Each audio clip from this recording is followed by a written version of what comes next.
Oke, selamat malam, selamat pagi, selamat siang, selamat sore, kawan-kawan. Ini episode kedua gitu ya. Tadinya sih gue mau bahas macem-macem kelanjutan dari ideologi, misalnya terus sejarah, serikat buruh, lalu pekerja harian lepas gitu, lalu kebijakan ojol yang 8% itu cuman mungkin next lah. Yang sekarang gue lagi sangat uh, merhatiin gitu ya, itu terkait harga dolar gitu yang makin kuat gitu dan rupiah makin melemah hari-hari ini. Rumit memang, bro. Rumit sekali ya. Karena itu nggak bisa dilepasin dari posisi Indonesia juga dengan arus global gitu ya. Karena Indonesia masih butuh mata uang asing, dolar terutama, dalam transaksi perdagangan internasional. Jadi karena butuh kebutuhan dagang ini, posisi Indonesia sebenarnya ambigu gitu dengan fluktuasi kurs ini gitu. Kalau dolar kuat bisa jadi bagus untuk Indonesia karena bisa bikin barang Indonesia murah atau dijual keluar. Jadi peminatnya untuk orang luar beli barang Indonesia itu tinggi jadinya, bro. Jadi barang barang kita yang diekspor tuh bisa lebih banyak gitu. Tapi di sisi lain dolar kurs yang naik juga bisa artinya nggak bagus. Jadi naikin tingkat utang nasional gitu.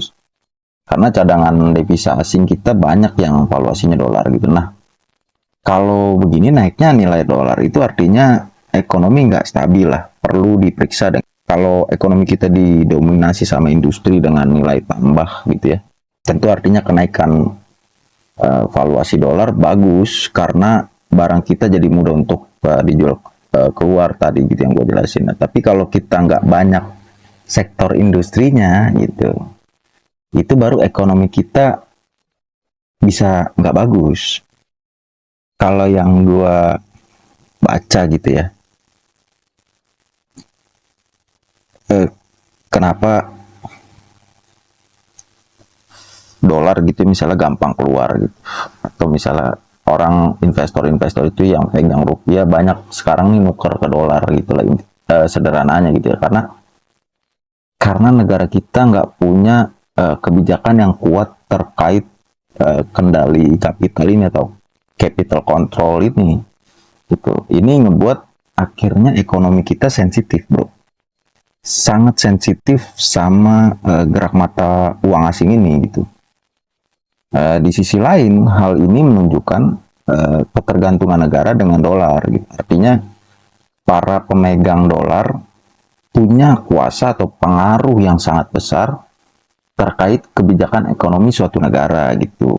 Kalau mereka nggak setuju dengan arah kebijakan ekonomi suatu negara, bisa aja mereka melakukan capital strike lah. Ya, tapi sebenarnya nggak terlalu berimplikasi sebenarnya. Tapi kalau dilakukan secara masif oleh spekulator trader itulah ya, ya itu bisa uh, melarikan uang uh, dalam jumlah besar ke luar Indonesia gitu.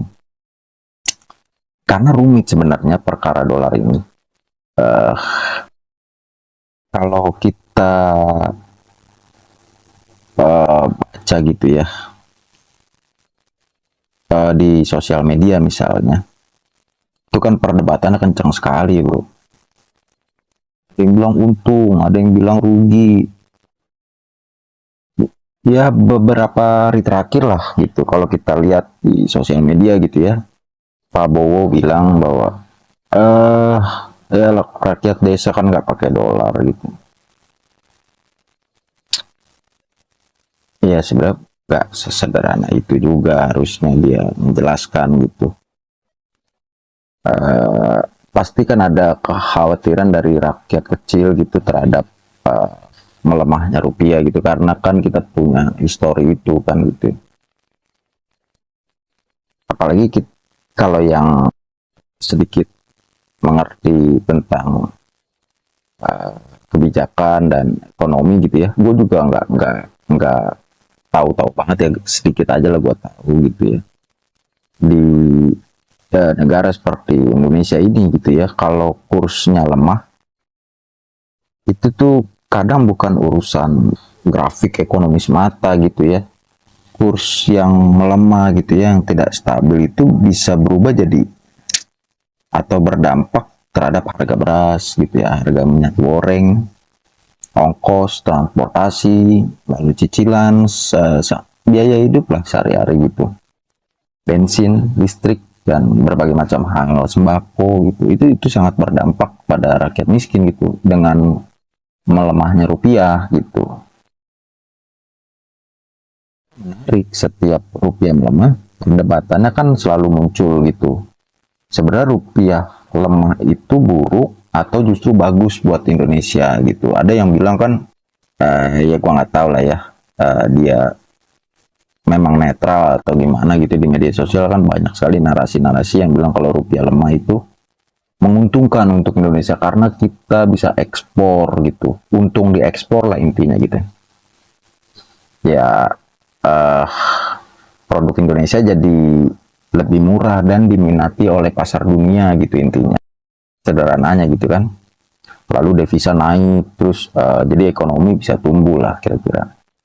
Tapi di sisi lain kita tahu banyak orang gitu justru merasa hidupnya bisa jadi makin berat gitu setiap dolar naik gitu. Dan yang paling terasa kan bukan orang dari kelas atas, tapi buruh, pekerja informal, pedagang kecil, nelayan, petani, ya orang-orang yang hidupnya memang dari bulan ke bulan lah gitu. Dan jujur aja ini yang sering bikin diskusi ekonomi di Indonesia itu terasa aneh lah kalau menurut gua. Kadang pembahasannya terlalu statistik gitu ya, terlalu jauh lah dari realitas sehari-hari, yang bikin memang mungkin kayak disengaja bro, biar masyarakat tuh nggak paham-paham banget lah. Emang gue juga nggak paham bro kalau kita nggak ngulik. Ya kan mau nggak mau kita harus ngulik ya. Apa sih ini yang didebatin gitu.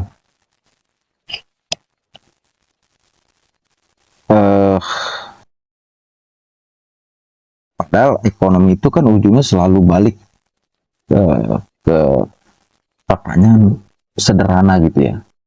Ekonomi itu kalau kita mau sederhanakan gitu ya, rakyat bisa hidup lebih layak atau tidak bro. Itu aja bro sebenarnya sederhananya.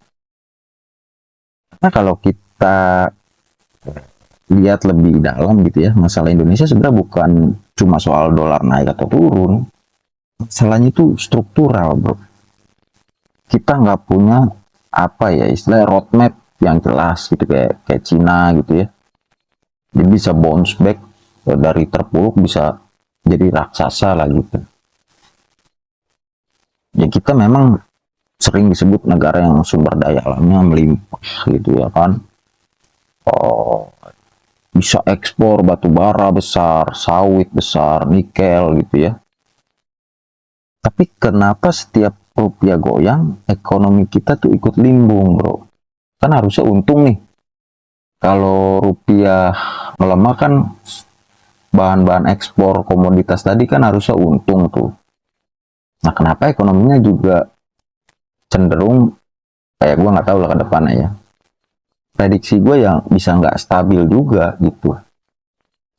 Nah di sini mulai kelihatan sebenarnya persoalan besar Indonesia itu sampai hari ini masih sangat bergantung pada impor sebenarnya untuk banyak hal lah gitu ya.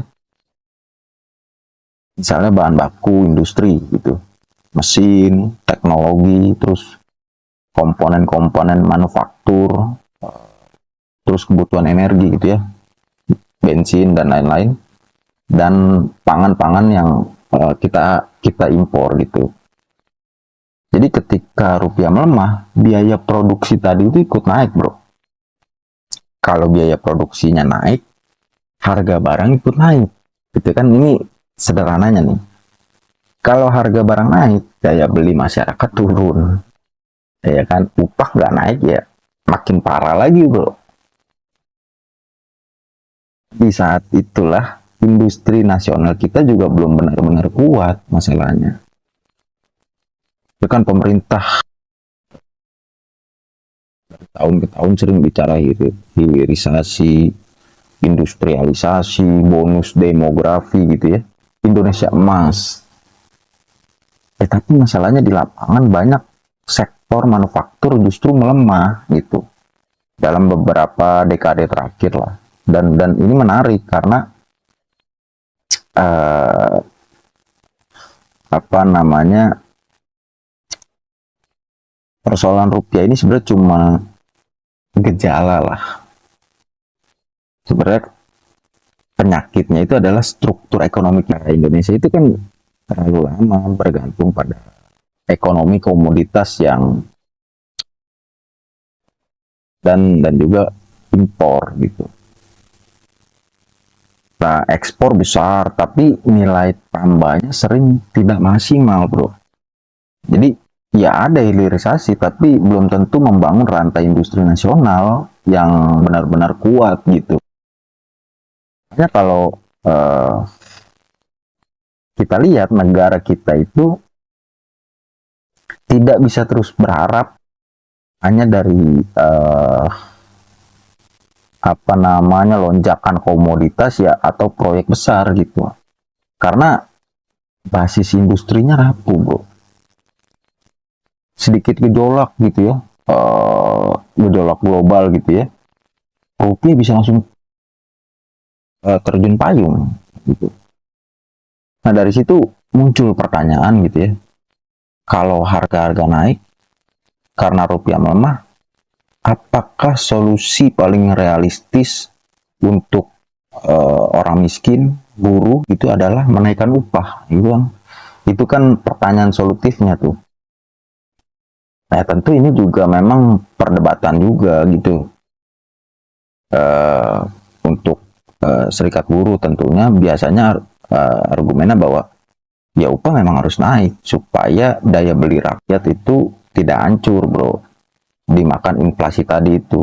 Nah memang ada benarnya itu, karena kalau harga terus naik, upah itu cenderung stagnan, yang terjadi ya rakyat makin miskin, bro, secara perlahan itu. Tapi di sisi lain gitu ya, pengusaha sering bilang kenaikan upah terlalu tinggi bisa menambah biaya produksi, memicu PHK, membuat investasi kabur gitu ya. Ya akhirnya kita ada di lingkaran yang rumit sebenarnya Indonesia itu, bro. Makanya uh,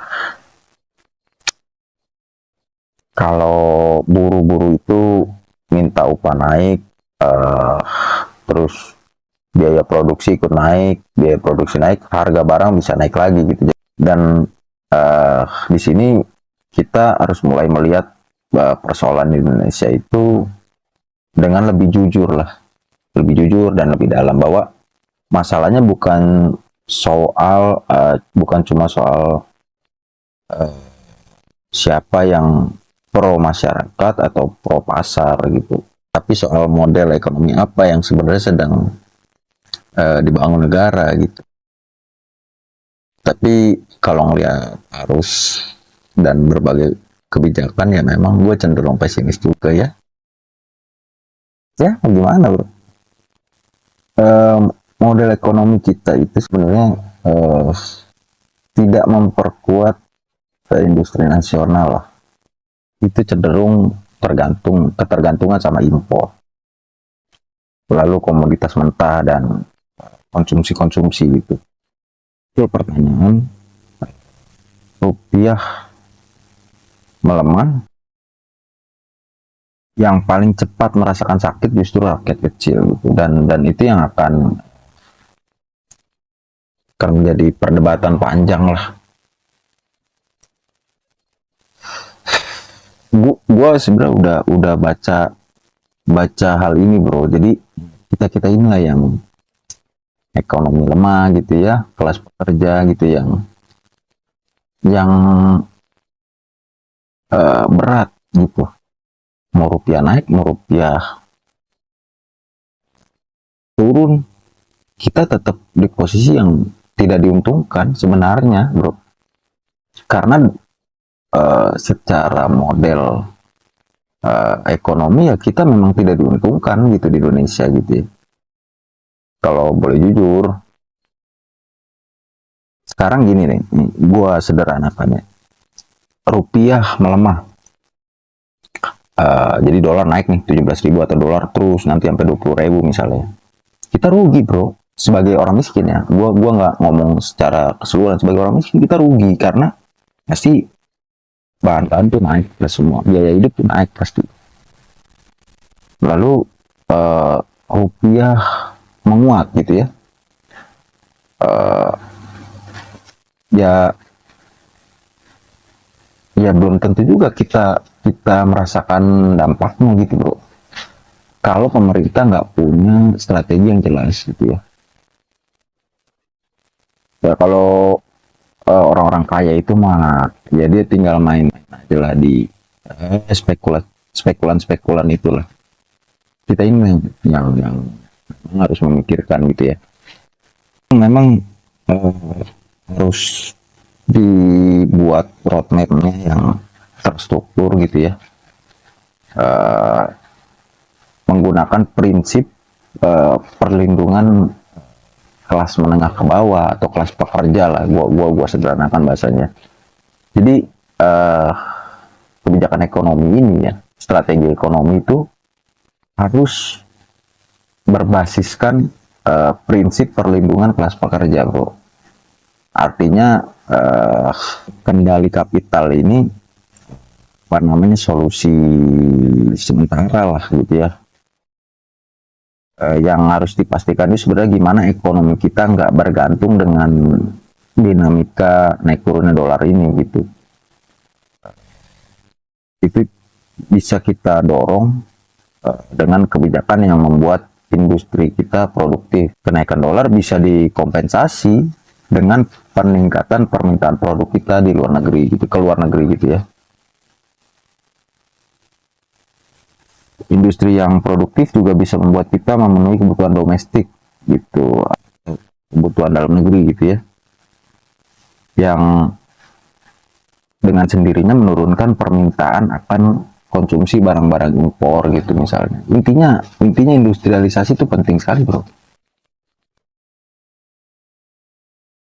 Ya solusi untuk jangka panjang gitu ya atau jangka pendek itu sebenarnya saling terhubung, bro. Mungkin solusi jangka pendek itu adalah capital control, solusi jangka panjangnya itu adalah industrialisasi yang berdaulat gitu. Mungkin itulah pandangan gua gitu ya terkait fenomena yang terjadi belakangan ini gitu. Ya gue nggak ngerti lah lu paham atau enggak, tapi ya gue cuma ngeluarin unek aja. Sedikit gue bahas tentang Mayday, bro. Itu Mayday kita belum ada gonjang ganjing dolar naik, bro. Lu bisa bayangin, bro, kalau kemarin Mayday itu rusuh pecah, bro, kayak Agustus. Lu tahu siapa yang untung? Yang untung ya si spekulator trader itu ngasih jutaan dolar ke berbagai organisasi. Ya mungkin kalau lembaganya kayak lembaga advokasi, lembaga perlindungan hutan gitu atau satwa ya oke lah, bagus lah gitu. Ya kita bahas Soros lah sedikit lah ya. Memang di berbagai negara dia dikecam karena aksinya itu kadang merugikan satu negara gitu ya. Nah, kebanyakan Soros itu berkontribusi di negara-negara yang sedang berkembang, bro. Sedikit di negara yang maju lah. Karena mudah untuk dia berspekulasi di negara-negara berkembang itu, bro. Contohnya apa? Contohnya ini ya memang nggak bisa dibuktikan kebenarannya, tapi ini contohnya, bro. Kenapa ada narasi Soros itu ya? Jadi Ya lu bisa cari tahu sendiri lah, Soros itu nyumbang ke Yayasan Tifa namanya. Nah, dari Yayasan Tifa itu ribuan lah organisasi, lembaga gitu ya, yang diberikan lah anggaran itu. Ya tentu ada yang baik lah, ada yang bagus gitu ya. Tapi kan uh, kita nggak bisa pungkiri sepak terjang si Soros ini gitu bro. Kenapa dia dikhawatirkan di banyak negara gitu ya? Karena dia bisa membuat kerusakan yang sifatnya masif bro. Jadi sederhananya gini bro, si Soros itu dia kan pemain besar gitu ya. Nah ketika negara berkembang itu tidak stabil kondisinya seperti Indonesia gitu ya, sumber dayanya besar tapi tidak dikelola dengan baik, itu yang investor sebenarnya cenderung berminat, tapi ketika pengelolaan tidak baik kan isi investor bisa kabur gitu ya, intinya ya. Nah si Soros itu dia meminjam rupiah dengan jumlah besar, ya kan? Gimana cara minjamnya? Kayak minjam ke teman ya? Nggak tentu lah ya. Itu lu cari tahu sendiri. Ya tentunya ke Bank Dunia misalnya. Itu dia pinjam dengan rupiah dengan jumlah besar, lalu ditukar ke dolar bro. Nah fenomena itu yang membuat pemain-pemain besar lain atau investor melihat fluktuasinya, wah jangan ada yang nggak beres nih di Indonesia gitu. Jadi itu yang membuat investor bisa kabur bro, gitu bro sederhananya bro. Nah itu mungkin yang dikhawatirkan kita juga gitu, dikhawatirkan oleh pemerintah misalnya. Udah mah kondisi geopolitik yang lagi di tengah perang, ekonomi yang lesu, jangan sampai kita dimain-mainin gitu loh maksudnya. Nah itu yang dikhawatirkan sebenarnya oleh pemerintah kalau yang gue baca gitu. Makanya sangat sangat dijaga bro. Gue tuh melihat pemerintah sekarang ya ada plus minusnya lah gitu. Tapi memang banyak yang perlu dikoreksi bro. Tapi gue nggak mau kemakan narasi koreksinya dari orang-orang yang punya indikasi merugikan kita gitu ya, punya indikasi dia tuh dibayar lembaganya oleh Soros. Gue nggak mau pakai narasi dia gitu. Gue kritik aja, gue nggak mau pakai narasi dia. Koperasi Merah Putih 100% gue nggak setuju. Ah itu apa ya bro, gue karena ini kan ya susah juga, jadi kita harus ngebedah tentang koperasi ya memang. Tapi koperasi itu bro sistemnya nggak seperti koperasi Merah Putih sebenarnya. Ya kan Prabowo kan klaim, oh Indonesia kita satunya negara mana yang bisa buka koperasi begitu banyak lah dalam setahun kan gitu ya. Ada statement, lu carilah, gue lupa berapa disebutin. Itu Cina lebih banyak bro buka dalam setahun bro. Tiongkok mungkin 5 kali lipatnya dari Indonesia lah yang Prabowo klaim itu. Lu bayangin ya, Cina itu maju sekali bro, industrialisasi jalan, ekonominya maju, partai tunggal. Mereka kan komunis, partai tunggal. Terus kalau kayak kita nih bro, sampai RT-nya itu orang partai bro. Jadi orang partainya itu sampai ke tingkat desa. Lu bayangin, kontrolnya tuh sebegitu ketatnya. Itu gagal bro program koperasinya. Jadi ada istilahnya koperasi cangkang lah. Jadi cuman koperasinya aja secara nama dan kelembagaan berdiri, tapi fungsinya tidak berjalan bro. Lu bisa baca lah itu tulisannya siapa, gue lupa, gue baca baru kemarin tentang koperasi cangkang si Cina ini, Tiongkok ini.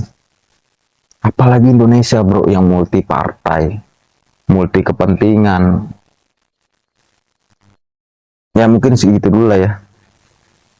Banyak sebenarnya bro yang mau dibahas, tapi rumit memang membahas satu pembahasan itu sebenarnya panjang sekali. Tapi ya dikit-dikit lah gue ngeluarin keresahan gitu. Ya terserah lu mau dengerin atau mau enggak ya. Ini kan opini lah bro. Menurut keyakinan gua gitu. Terima kasih yang udah dengerin.